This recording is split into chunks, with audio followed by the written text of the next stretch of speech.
देखिए, उत्तर प्रदेश में कहीं भी अवैध कब्जा क्यों ना हो, सीएम योगी उसे छोड़ने वाले नहीं है। शामली के तैमूर शाह मोहल्ले में 20 बीघा जमीन पर अवैध कब्जे का मामला सामने आया। आरोप इस बात का है कि वक्फ बोर्ड के नाम पर 200 मकान और 100 दुकानें बनाकर अवैध कमाई यहां पर की जा रही है। और उत्तर प्रदेश में दंगा भड़काने वालों की अब खैर नहीं है, ये आप सुन लीजिए। 26 सितंबर को बरेली में हुए दंगों को लेकर लगातार एक्शन हो रहा है और अब दंगों की प्लानिंग वाली जगह को समतल यहां पर कर दिया गया है। बरेली विकास प्राधिकरण यानी कि बीडीए ने बेग बारात घर को जमींदोज यहां पर करके रख दिया है।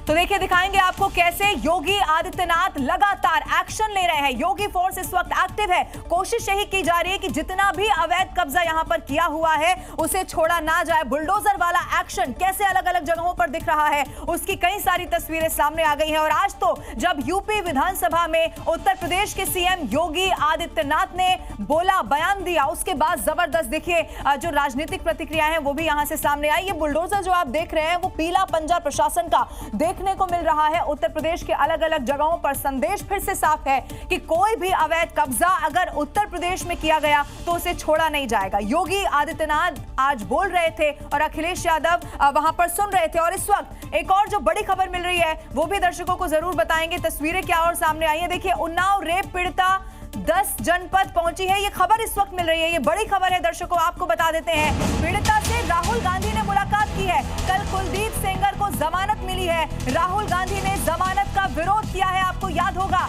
अब खबर इस वक्त ये मिल रही है कि इंसाफ की ये पीड़िता मांग कर रही है। आपको याद होगा इंडिया गेट से वो तस्वीरें सामने आई थी जब धरने पर पीड़िता बैठी हुई थी, लेकिन अब राहुल गांधी से मुलाकात की ये खबर इस वक्त मिल रही है। उन्नाव की ये रेप पीड़िता है जो 10 जनपद पहुंच गई। तस्वीरें अगर होंगी तो वो भी हम दर्शकों को दिखाएंगे। और देखिए, इस पर कहीं ना कहीं राहुल गांधी ने जब विरोध जाहिर किया था, सरकार को भी कटघरे में खड़ा करने की कोशिश की थी। और अब पीड़िता की मुलाकात राहुल गांधी से इस तरह की खबर इस वक्त मिल रही है। कल कुलदीप सेंगर को जमानत मिली और जमानत के बाद से ही लगातार विरोध किया जा रहा था। इस पर राजनीतिक प्रतिक्रियाएं भी सामने आ रही थी। और अब राहुल गांधी ने भी चूंकि जमानत का विरोध किया था, खबर इस वक्त ये है कि इंडिया गेट पर धरने पर बैठी वो पीड़िता अब पहुंच गई है राहुल गांधी से मुलाकात करने।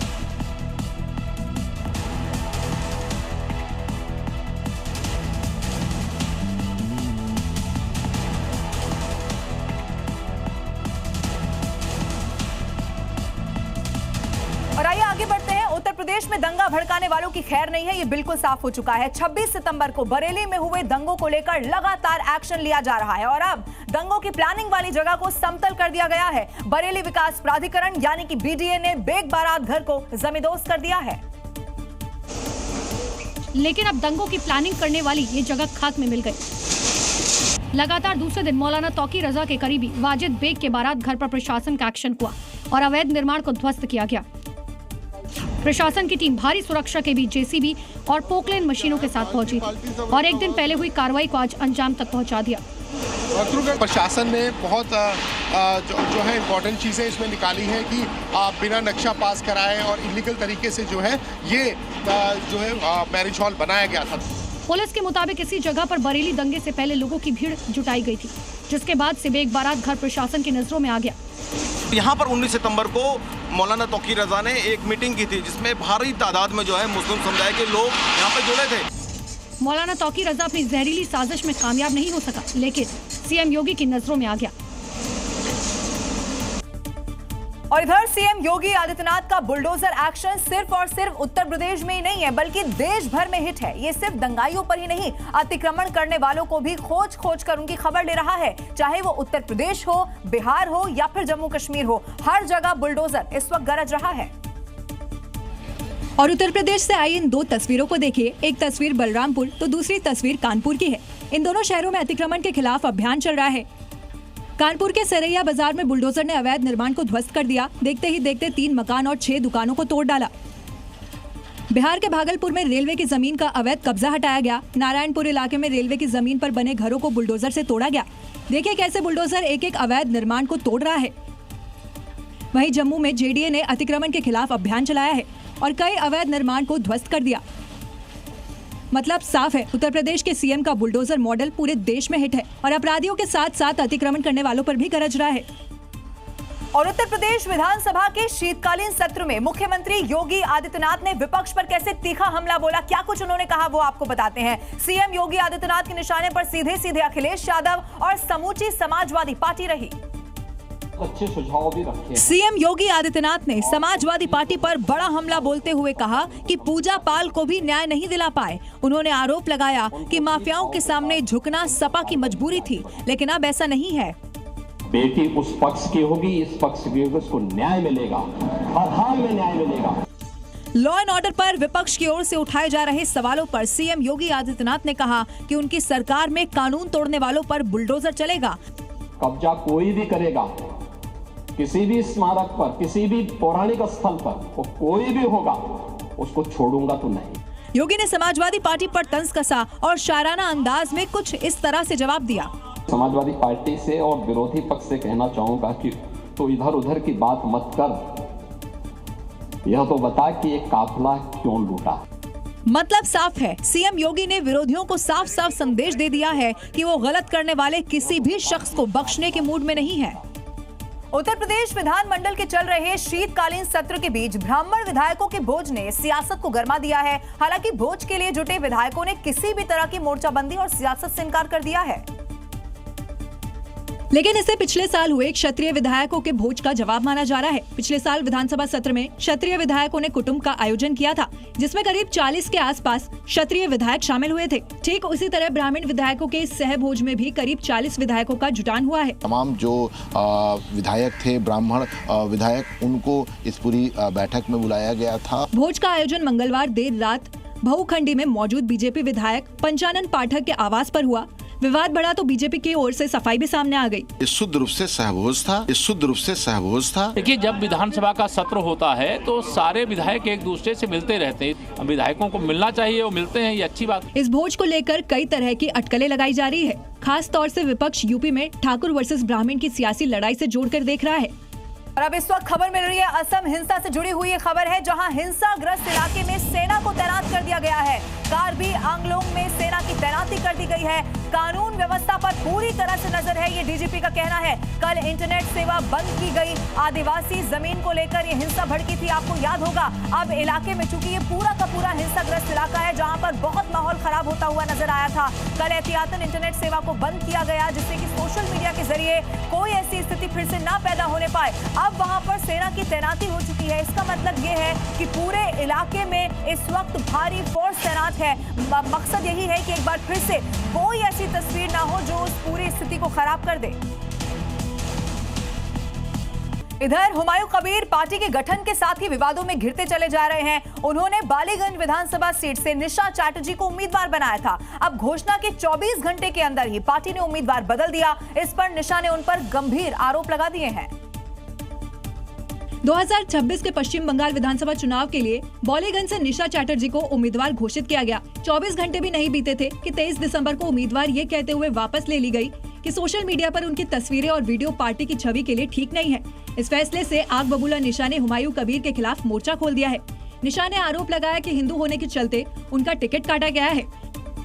तो सेकुलर पार्टीटा हलो कोथाय? आमी एकटा हिंदू में आमाके दाঁড় করালো 24 ঘন্টার মধ্যে আবার তাকে আপও ডাউনও করে দিল।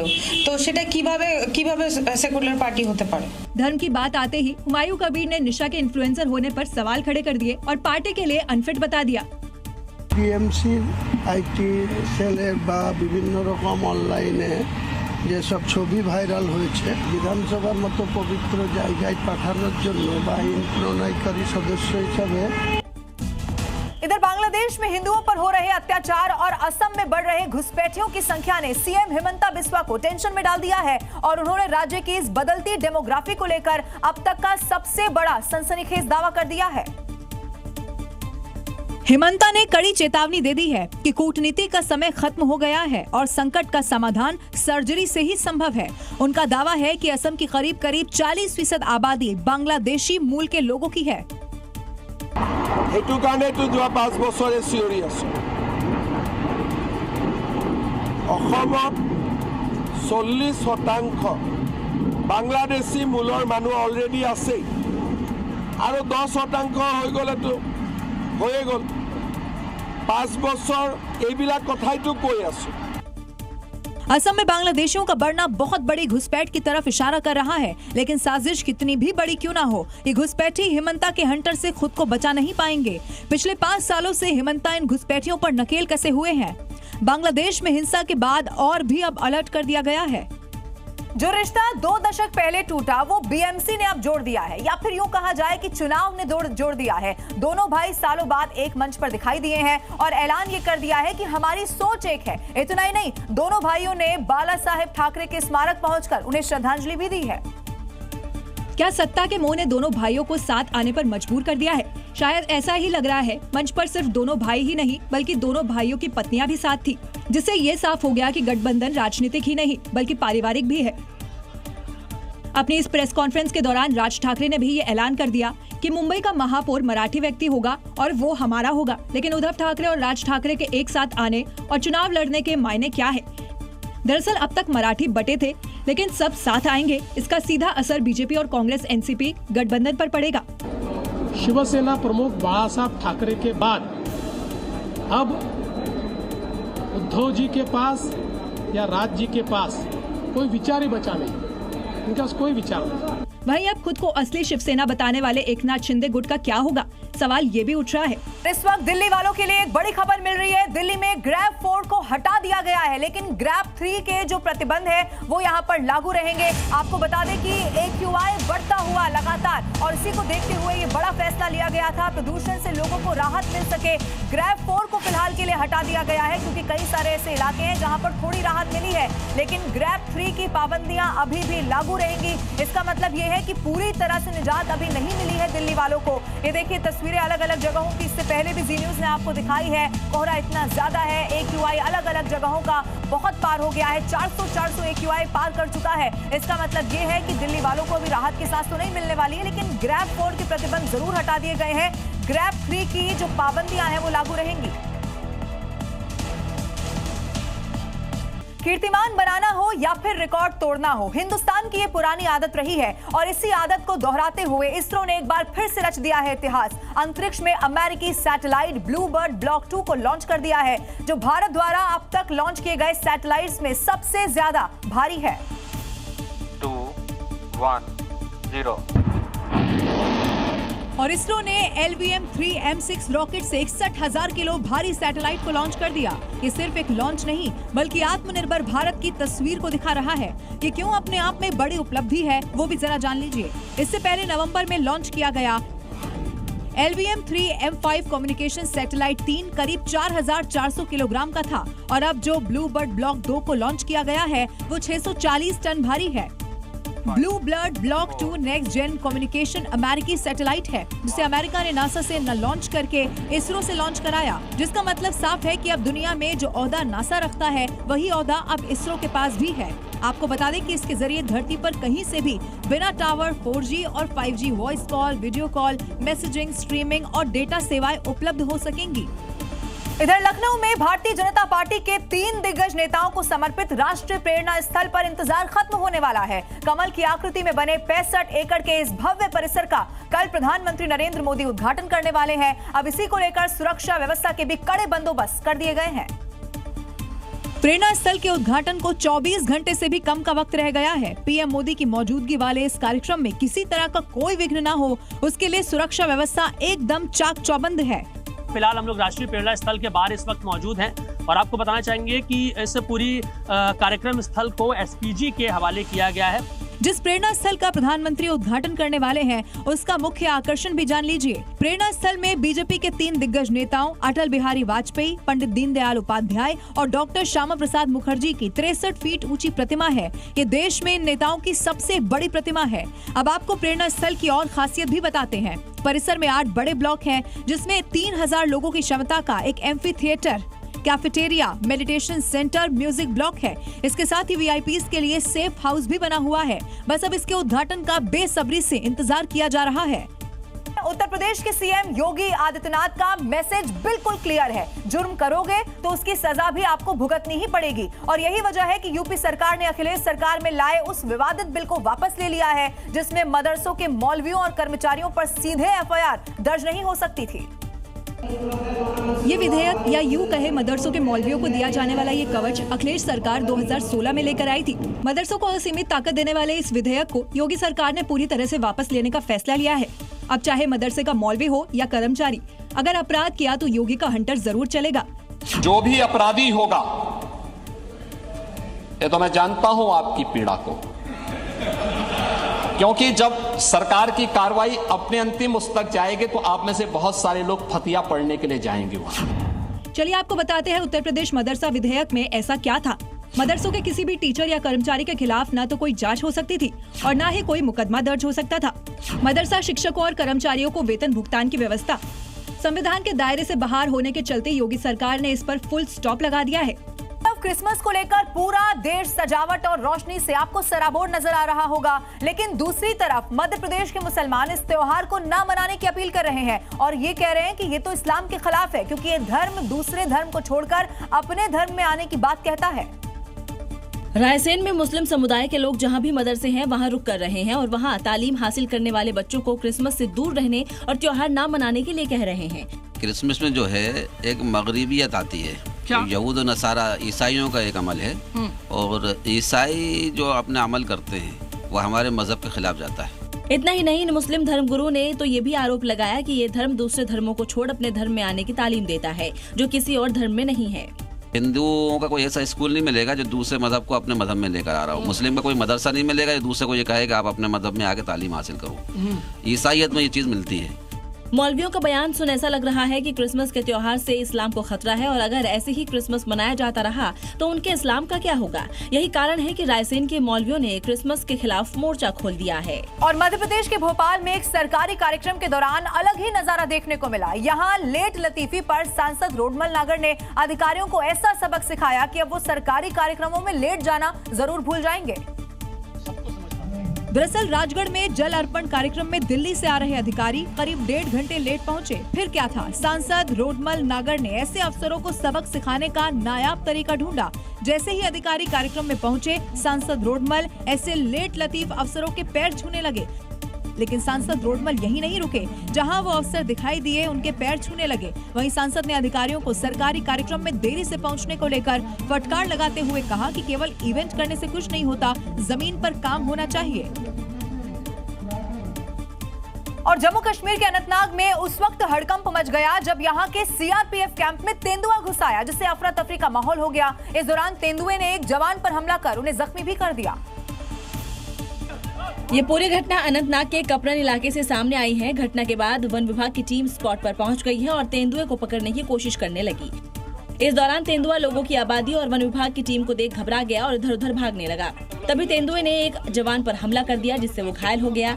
तेंदुए को पकड़ने के लिए ट्रैंक्लाइज गन भी लाई गई थी। आपको बता दें कि पिछले कुछ समय से काले भालू और तेंदुए खुराक की तलाश में रिहायशी इलाकों का रुख कर रहे हैं। इसके कारण न सिर्फ मानव संघर्ष की घटनाओं में इजाफा हुआ है, बल्कि रिहायशी इलाकों में दहशत भी बढ़ गई है। बांग्लादेश में हिंदू समुदाय के खिलाफ क्रूरता का एक और मामला सामने आ चुका है। चटगांव में जो कुछ भी हुआ वो तस्वीरें न सिर्फ डरा देने वाली हैं, बल्कि चीख चीख कर ये बता रही हैं कि यूनुस शासन में हिंदुओं का इस वक्त क्या हाल हो चुका है। कट्टरपंथियों ने एक और हिंदू परिवार के घर को आग के हवाले कर दिया और खुलेआम धमकियां दी कि कोई भी तुम्हें बचाने नहीं आएगा। इस घटना को लेकर अंतरिम सरकार पर भी सवाल उठ रहे हैं। देर रात चटगांव में एक हिंदू परिवार के घर में आग लगा दी गई। पूरा मकान जलकर राख हो गया। घर में मौजूद पालतू जानवर जिंदा जल गए। परिवार के सदस्य किसी तरह बाहर निकलने में सफल रहे, वरना जिस तरह दीपू दास को जलाया गया उसी तरह इस परिवार का भी हाल किया जाता। जिस तरह बांग्लादेश में हिंदू कट्टरपंथियों के निशाने पर आग में झुलस रहे हैं, उससे देश की राजनीतिक अस्थिरता और अंतरिम सरकार की भूमिका पर भी सवाल तो उठ ही रहे हैं। लेकिन यूनुस सरकार आंख मूंद कर बैठी हुई है। गौरतलब है कि चटगांव और आसपास के इलाकों में पिछले 1.5 साल से लगातार डर का माहौल है और कई बार घरों और दुकानों पर हमले हो चुके हैं। दीपू दास के साथ हुई बर्बरता के बाद एक बार फिर से बांग्लादेश में हिंदुओं की सुरक्षा इस वक्त खतरे में आ चुकी है। और बांग्लादेश में हिंदुओं पर हिंसा लगातार जारी है। ये देखकर सीएम योगी आदित्यनाथ का खून खौल उठा है। आज उत्तर प्रदेश विधानसभा में सीएम योगी ने इस मुद्दे पर विपक्ष पर जोरदार वार किया और ये पूछा कि गाजा पट्टी की हिंसा पर आंसू बहाने वाले बांग्लादेश में हिंदुओं पर हो रही क्रूरता पर आखिर खामोश क्यों है। इसके साथ ही सीएम योगी ने पूछा कि विपक्ष बांग्लादेश में हिंदुओं पर हो रही क्रूरता पर चुप क्यों है, उसे ये सब क्यों नहीं दिख रहा। बांग्लादेश में एक दलित नौजवान को कैसे जला दिया गया है। आप लोग गाजा पट्टी में होने वाले किसी भी उस पर आंसू बहाते हैं, लेकिन आपकी जबान से एक शब्द नहीं निकल रहा है, क्योंकि एक दलित नौजवान मारा गया बांग्लादेश में। सीएम योगी ने कहा कि विपक्ष सिर्फ वोट बैंक की राजनीति कर रहा है, उसे देश से कोई मतलब नहीं है। इसके साथ ही उन्होंने कहा कि अगर बांग्लादेश पाकिस्तान न बना होता तो इस तरह हिंदू नहीं जलाया जाता, अगर होता तो उसकी क्या दुर्गति होती ये वो भी जानता है। 24 घंटे के बाद बांग्लादेश में कुछ बहुत बड़ा होने वाला है। ऐसा इसीलिए क्योंकि बांग्लादेश में हलचल बहुत ज्यादा बढ़ गई है। जर्मनी ने 2 दिन के लिए अपना दूतावास बंद कर दिया है। सिर्फ इतना ही नहीं है, ढाका एयरपोर्ट पर पुलिस ने पहरा बढ़ा दिया है। आखिर ऐसा क्या होने वाला है बांग्लादेश में, इस रिपोर्ट में आप देखिए। दरअसल बांग्लादेश में ये हलचल बीएनपी के एक्टिव चेयरमैन तारिक रहमान के लंदन से लौटने को लेकर है। 17 साल तक देश से बाहर रहने के बाद वो कल बांग्लादेश लौट रहे हैं। इसलिए ढाका एयरपोर्ट में कल शाम 6 बजे तक विजिटर्स पर बैन लगा दिया गया। इतना ही नहीं, हालात को देखते हुए जर्मनी ने बांग्लादेश में अपने दूतावास को 24 और 25 दिसंबर को बंद रखा। वहीं बांग्लादेश में अमेरिकी दूतावास ने भी कल के लिए एडवाइजरी जारी की है। अपने नागरिकों से बिना वजह ढाका एयरपोर्ट जाने से मना किया है।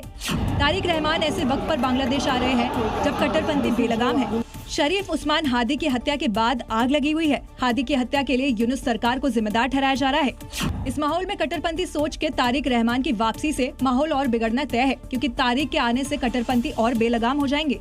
भारत की ताकत में एक और बड़ा इजाफा हो गया है दर्शकों, जिसके बाद हिंदुस्तान ने दुश्मनों की नींद उड़ाने वाला एक और बड़ा ऐलान कर दिया है। आइए आपको बताते हैं। जिस पाकिस्तान को हर बार भारत की तकनीक से खतरा रहता है, उसके लिए ये खबर किसी बुरे सपने से कम नहीं है, क्योंकि डीआरडीओ ने आकाश एनजी मिसाइल के यूजर ट्रायल्स पूरे कर लिए हैं। 3, 2, 1 नाउ। ऑपरेशन सिंदूर में जो मिसाइलें भारत ने पाकिस्तान में दागी थी, ये उससे भी खतरनाक हथियार है। डीआरडीओ की नई आकाश एनजी मिसाइल ने ऐसा दम दिखाया कि पाकिस्तान टेंशन में आ गया है।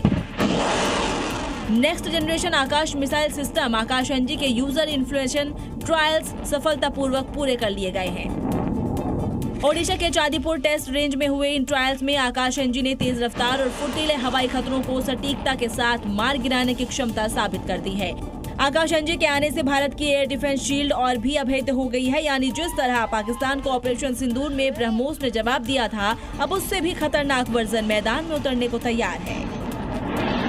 अब आइए भारत के इस ब्रह्मास्त्र के बारे में और आपको बताते हैं। आकाश एनजी की रेंज 70 से 80 किलोमीटर तक की है। 30 मीटर से 20 किलोमीटर तक टारगेट को ये हिट कर सकता है। स्पीड 2.5 मैक, जो कि ध्वनि से भी तेज है। आकाश एनजी का engine dual pulse solid rocket motor से चलता है और ये पूरी तरह से स्वदेशी आरएफ एक्टिव सीकर मिसाइल है। एक साथ 10 टारगेट ये ट्रैक कर सकता है और भारत को 360 डिग्री तक की जो सुरक्षा है वो दे सकता है। इसीलिए भारत की ताकत में इसे इजाफा माना जा रहा है। और आइए उत्तर प्रदेश से अगली खबर की बात करते हैं। देखिए, भले ही उत्तर प्रदेश में इन दिनों रातें सर्द हो गई हो, लेकिन शहर शहर अपराधियों के हिसाब करने में कोई कमी नहीं आ रही है। जोरदार ठंड है, इसके बावजूद भी उत्तर प्रदेश में ऑपरेशन लंगड़ा लगातार जारी है। प्रयागराज से लेकर प्रतापगढ़ तक अपराधियों का बुलेट से हिसाब हो रहा है। जब योगी फोर्स हिसाब करेगी तो अपराधी दर्द से करहा उठेंगे। यहाँ तक कि अस्पताल जाने के लिए भी पुलिस के कंधों का सहारा चाहिए होता है, क्योंकि गर्मी हो या सर्दी, योगी फोर्स का एक्शन नहीं थमता है। मैं यहाँ नौकरी करने नहीं आया हूँ, कतई नहीं। मैं यहाँ पे इस बात के लिए आया हूँ कि अगर वो करेगा तो भुगतेगा भी। योगी की आखिरी चेतावनी को भी ना समझने वालों का यही हाल होता है। अब प्रतापगढ़ के इस इनामी बदमाश का हाल देखिए। भागने के लिए पुलिस पर फायरिंग की तो जवाब में लंगड़ा हो गया। कुछ ऐसा ही हाल प्रयागराज में आतंक मचाने वाले गोतस्कर का हुआ। मुठभेड़ में गोतस्कर के पैर में गोली लगी है। वहीं बदायूं में 25-25 हजार के इनामी बदमाशों का योगी फोर्स ने बुलेट से हिसाब किया। 3 बदमाशों के पैर में गोली लगी है। उत्तर प्रदेश में जो भी अवैध तरीके से रह रहा है, उसे ये प्रदेश और देश छोड़कर जाना ही होगा। और इसी के तहत लगातार उत्तर प्रदेश में ऑपरेशन टॉर्च इस वक्त चलाया जा रहा है, जिससे अवैध रूप से रह रहे बांग्लादेशी और रोहिंग्याओं को वापस भेजा जा सके। ये 2 तस्वीरें बता रही हैं कि जो भी गलत तरीके से उत्तर प्रदेश में रह रहा है, उसे उसकी सही जगह पहुंचा दिया जाएगा और ये कार्रवाई उसी के तहत की जा रही है। सीएम योगी ये पहले ही कह चुके हैं, जो अवैध तरीके से प्रदेश में रह रहा है, उसे यहाँ की जमीन छोड़नी ही होगी। और इसी बयान को सार्थक कर रही हैं ये तस्वीरें। ये तस्वीर उत्तर प्रदेश के वाराणसी की है, जहां ऑपरेशन टॉर्च के तहत रोहिंग्या और बांग्लादेशियों की तलाश में झुग्गियों में छापेमारी की जा रही है। इस दौरान पुलिस ने यहां 100 से ज्यादा संदिग्धों के रिकॉर्ड खंगाले। वहीं एक ऐसी तस्वीर दिल्ली से सटे गाजियाबाद से सामने आई, जहां पर ऑपरेशन टॉर्च के तहत पुलिस और आरएएफ ने मिलकर झुग्गी झोपड़ियों में सर्च ऑपरेशन चलाया और हर झुग्गी झोपड़ी में रहने वाले शख्स के दस्तावेज को चेक किया। मध्य प्रदेश की बात करते हैं, जहां सीहोर में 21 दिसंबर को हुई पत्थरबाजी का एक नया वीडियो अब सामने आ गया है। इस वीडियो में चेहरा छिपाए पत्थरबाजों का गैंग करनी सेना के कार्यकर्ताओं पर ताबड़तोड़ पत्थर बरसाते नजर आ रहा है। पुलिस अब तक इस पूरे मामले में 4 ही आरोपियों को अरेस्ट कर पाई है। सीहोर में करनी सेना के कार्यकर्ताओं पर पत्थर बरसाने वालों की ये भीड़ बता रही है कि हमला अचानक नहीं, पूरी तैयारी के साथ हुआ था। सीहोर के इन पत्थरबाजों का एक नया वीडियो सामने आया है, जिसमें भीड़ पथराव करती नजर आ रही है, जबकि पुलिस अब तक 4 ही आरोपी अकील, अलीम, फिरोज और मुजफ्फर को गिरफ्तार कर पाई है। ऐसे में अब सवाल है कि सीहोर में नफरती पत्थर फेंकने के जब सीसीटीवी सबूत है, तो पुलिस इन पत्थरबाजों को गिरफ्तार क्यों नहीं कर पाई है? नफरती नारेबाजी करने वालों पर पुलिस अब तक शिकंजा क्यों नहीं कस पाई है? ये 3 तस्वीरें देखिए, किस कदर सीहोर में पत्थरबाजी गैंग एक्टिव है। पहचान छिपाने के लिए पत्थरबाजों ने मुंह छिपाए हैं। बिल्कुल वही पैटर्न है जो एमपी के शहरों में हिंदू त्योहारों के समय नजर आता है। अचानक से उन्मादी भीड़ पत्थर फेंकने के लिए जुट जाती है। अगर आपका बच्चा भी मोबाइल पर गेम खेलने का शौकीन है, तो अब अगली खबर सिर्फ आपके ही लिए है, क्योंकि उत्तर प्रदेश के महोबा में फ्री फायर गेम खेलने की लत ने एक 12 साल के लड़के को चोर बना दिया। 17 दिसंबर की रात लड़का अपने घर पर रखा 40,000 कैश और सोने चांदी के जेवर चुराकर अपने साथी के साथ फरार हो गया।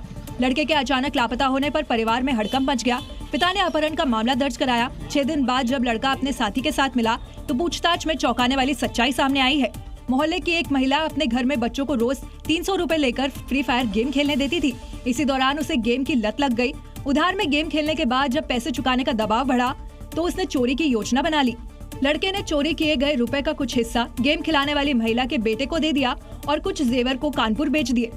जानकारी मिलने पर परिजन उसे वापस मोहाबा लेकर आए और कोतवाली में पेश किया। पहले 1500 रुपया रोज लेती रही, उसके बाद 300 रुपया रोज में मोबाइल देके बराबर गेम खिलाती थी और उसी कहने के अनुसार ये लोग घर से जेवर और रुपया लेकर भागे थे। और सोशल मीडिया पर इन दिनों चीन की एक बड़ी अजीबोगरीब जेल चर्चा में है, लेकिन यहाँ अपराधी नहीं बल्कि वजन से परेशान लोग खुद को कैद करवाने पहुंच रहे हैं, जिसका नाम दिया गया है फैट प्रिजन। कई मंजिला इमारत, जितनी ऊंचाई, सैकड़ों टन बर्फ और कई कलाकारों की महीनों की मेहनत का नतीजा। पहाड़ों पर बर्फबारी तो उत्तर भारत में सर्दी अब आफत बनती जा रही है। यूपी से लेकर बिहार, राजस्थान और मध्य प्रदेश तक दांत कड़कड़ाने वाली ठंड इस वक्त पड़ रही है। कोहरे में जो विजिबिलिटी हुई है वो बहुत ज्यादा कम होती चली जा रही है। 4 राज्य लेकिन तस्वीरें एक जैसी है। कोहरे में खोई विजिबिलिटी, शीतलहर से कांपते लोग और ठंड से बचने के लिए अलाव ताप रहे हैं। बच्चों की सुरक्षा को देखते हुए प्रशासन ने सख्ती बरती है। यूपी के कई जिलों में कहीं 12वीं तक तो कहीं 8वीं तक 26 और 27 दिसंबर तक स्कूल बंद रहेंगे। लखनऊ में 27 दिसंबर तक स्कूल बंद, गोंडा में 26 दिसंबर तक स्कूल बंद, प्रतापगढ़ में 26 दिसंबर तक स्कूल बंद, मेरठ में भी 26 दिसंबर तक स्कूल बंद और संत कबीर नगर में भी 27 दिसंबर तक स्कूल बंद रहेंगे। मध्य प्रदेश में भी कोहरे ने आसमान को ढक लिया है। 9 से 10 डिग्री के तापमान ने लोगों को घरों में कैद कर दिया है। राजस्थान में भी हालात डरावने हैं। कोहरा ऐसा है कि खेत खलिहान सब आंखों से ओझल हो गए हैं। बिहार में भी घना कोहरा है और शीतलहर के बीच कश्मीर जैसी ठंड ने रफ्तार पर ब्रेक लगा दिया है। मौसम विभाग के मुताबिक आने वाले दिनों में ठंड और कोहरा और बढ़ सकता है, यानी फिलहाल राहत नहीं मिलने वाली है। पहाड़ों में बर्फ की सफेद चादर में नीचे छुपा हुआ है मौत का वो बवंडर, जिससे अगर थोड़ी सी भी हलचल हुई तो आप यकीन मानिए कि वो सैलाब आएगा जो पूरे के पूरे कश्मीर को बहा कर ले जाएगा। जिसके चलते मौसम विभाग ने कश्मीर के 5 ऐसे जिले हैं जहां पर एवलांच का अलर्ट जारी कर दिया है। जम्मू कश्मीर के पहाड़ों पर खतरा सिर उठा चुका है। मौसम विभाग ने 5 जिले डोडा, गांदरबल, किश्तवाड़, पुंछ और रामबन में एवलांच का अलर्ट जारी किया है। इन इलाकों में अगले 24 घंटे बेहद खतरनाक बताए जा रहे हैं। लगातार बर्फबारी ने पहाड़ों को बारूद के ढेर में बदल दिया है। ऊंचाई वाले इलाकों में जमी मोटी बर्फ अब किसी भी पल पहाड़ से टूटकर नीचे गिर सकती है। 2800 मीटर से ऊपर का हर रास्ता, हर ढलान, हर पहाड़ी गांव इस वक्त हिमस्खलन की जद में है। प्रशासन ने साफ कहा है कि पहाड़ों की ओर जाना जानलेवा साबित हो सकता है। स्थानीय लोगों को अलर्ट रहने को कहा गया है।